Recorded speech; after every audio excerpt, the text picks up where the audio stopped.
ফরিদপুর শহরের টেপাখোলা এলাকার কুমার নদের উপর অবস্থিত স্লুইস গেটটি বর্তমানে অন্যতম জনপ্রিয় ও আকর্ষণীয় একটি বিনোদন কেন্দ্র হিসেবে পরিচিত।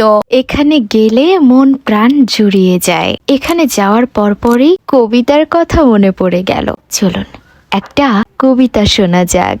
ও যে মানে না মানা, ও যে মানে না মানা। কুমার নদের শান্ত অতলে হেতা জলধারা জাগে, তব কলতানে চঞ্চল হিয়া অভিনব অনুরাগে। পাথর বক্ষ চূর্ণ করিয়া ফেনিল যে জলরাশি, ধরণীর কূলে ঢালিয়া দিতেছে মোদের মধুর হাসি। টেপাখোলার এই নির্জন তীরে দিনান্ত বেলা শেষে সোনার তরণী সমরাঙা আলো গধূলির মেঘে মেশে। দক্ষিণ পবন বহিয়া যায় ধীরে, ছুঁয়ে যায় জলতল। শ্রান্ত পথিক ক্ষণেকের তরে ভুলে যায় কোলাহল।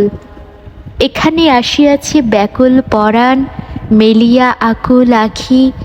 তরুর শাখায় ডাকিয়া উঠিছে কুলায় ফেরতা পাখি। কল কল রবে কি কথা যে কও, ওগো চঞ্চলা নদী।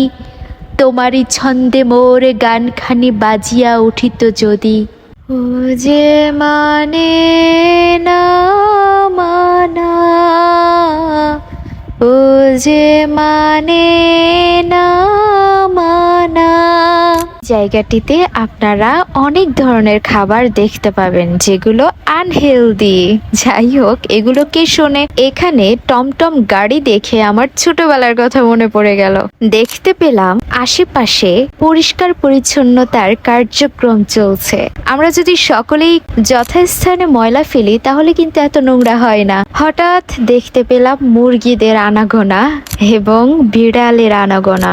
মানে আমি এখানে বসে বসে বিড়ালের হাঁটা চলাও দেখছিলাম, কতটা সুন্দর। এই জন্যই এটাকে বলে ক্যাট ওয়াক। জালভা।